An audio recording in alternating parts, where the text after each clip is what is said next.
2021 में जब कोरोना का दौर था और किसानों का आंदोलन था और मैं समझता हूं कि दुनिया का सबसे बड़ा आंदोलन, इससे लंबा इतिहास किसी आंदोलन का नहीं है अभी तक, जहां तक मेरा ख्याल आ रहा है। आप उसको छोड़ दीजिए, आज़ादी के आंदोलन को छोड़ दें एक पल के लिए, तो मेरी स्मृति में तो उस तरह का कोई आंदोलन नहीं है अब तक के।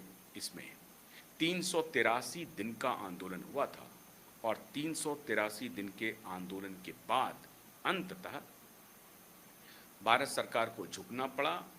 प्रधानमंत्री मोदी आए और उन्होंने कहा कि हम किसान भाइयों को समझा नहीं पाए, ये हमारी कमजोरी है। गलती वहां भी थी थोड़ी हल्की मोदी जी की, और उस वक्त तो पूरी तरह से पता नहीं मोदी जी किस लाइन पे चल रहे थे, अब उस पर विषय नहीं है। विषय है कि मोदी जी ने स्वीकार किया कि हम किसानों को समझा नहीं पाए, किसान भाइयों को समझा नहीं पाए। और उसके बाद ये दूसरी घटना है।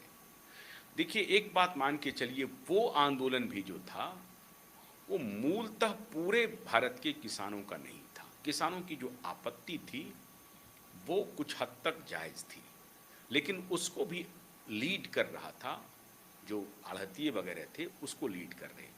और बाद में धीरे धीरे किसानों के जहन में ये बात गई और फिर वो आंदोलन एक दूसरे रास्ते पर निकल पड़ा और वहां से सरकार को झुकना पड़ा। और ये दूसरा आंदोलन हुआ जिसमें मोदी को झुकना पड़ा।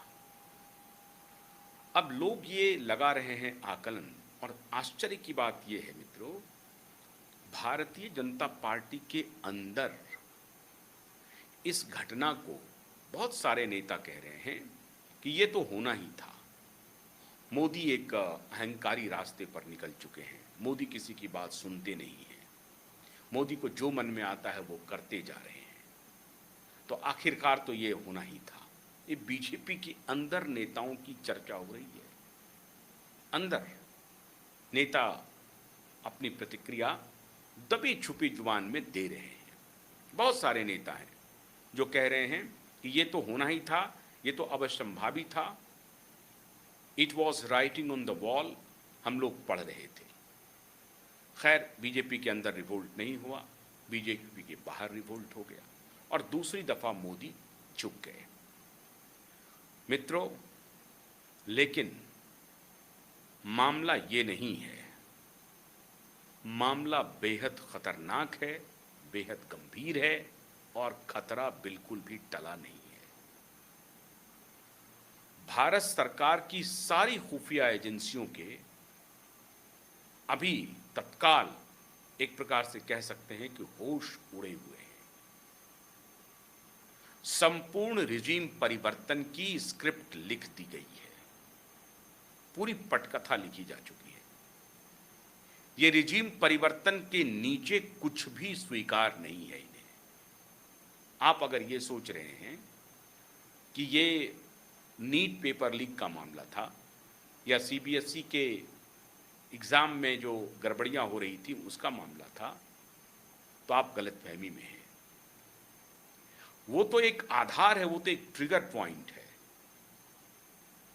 बस वहां से इस पूरे मूवमेंट को एक फ्लिप मिल रहा है और इस पूरे स्थिति का लाभ लेने के लिए जो वेस्टेड इंटरेस्ट हैं, और मैं राष्ट्र विरोधी नहीं कहूंगा,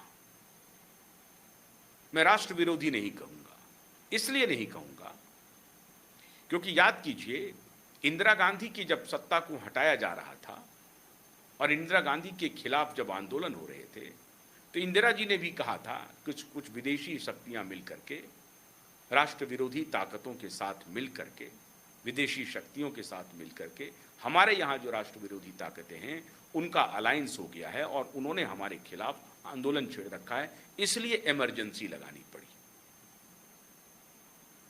तो उस वक्त इंदिरा गांधी कह रही थी, आज की सरकार कह रही है कि ऐसी स्थिति है। लेकिन तब भी इंदिरा गांधी बहुत मायनों में सच थी, बहुत मायनों में। लेकिन इंदिरा गांधी का जो कृतित्व था वो इस नैरेटिव से ढका नहीं जा रहा था कि नहीं, राष्ट्र विरोधी शक्तियां इकट्ठा हो गई हैं जो विदेशी शक्तियों के साथ मिलकर के हमें हटाना चाहती हैं। इसलिए हमने इमरजेंसी लागू कर दिया। ये तर्क जो है लोगों के दिमाग में गया नहीं। 75 में इमरजेंसी लगी, 77 में चुनाव हुए और इंदिरा गांधी का सूपड़ा साफ हो गया। 74-75 से लेकर के 77 तक इमरजेंसी रही। जितने महीने, 18 महीने, 19 महीने, 15 महीने, 12 महीने, वो विषय छोड़ दीजिए।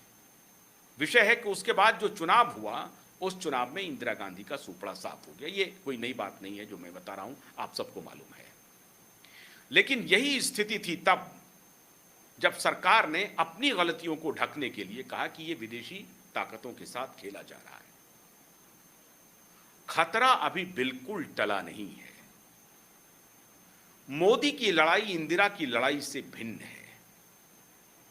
मोदी कई स्तर पर लड़ रहे हैं, उसमें कई गलतियां भी मोदी से होती जा रही हैं। लेकिन मोदी को अगर लड़ना है तो अपनी गलतियों को नियंत्रण में रखना पड़ेगा। यह संदेश न जाए कि मोदी डिक्टेटर है। पार्टी के अंदर भी यह संदेश न जाए कि मोदी डिक्टेटर है। मोदी और 2-4 लोगों ने मिलकर के भारतीय जनता पार्टी को हाईजैक कर लिया है और बीजेपी के सारे नेता हाशिए पर चले गए हैं। अगर यह संदेश जाएगा तो उस पार्टी के अंदर भी विवाद खड़ा होगा, माहौल खराब होगा, जो बाहर की शक्तियों के साथ मिलकर के या तो मौन व्रत धारण कर लेगी या उसे मौन सहमति दे देगी। और यहां पर मौन सहमति का मीटर ज्यादा चलता हुआ दिखाई पड़ रहा है। तो मोदी से जो कुछ गलतियां हुई हैं, मोदी को कोर्स करेक्शन करना पड़ेगा।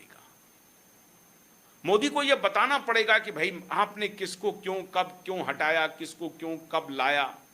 अब आप ये नहीं कह सकते हैं कि नहीं, हमने 4 लोगों ने मिलकर के फैसले ले लिए और वही सही है।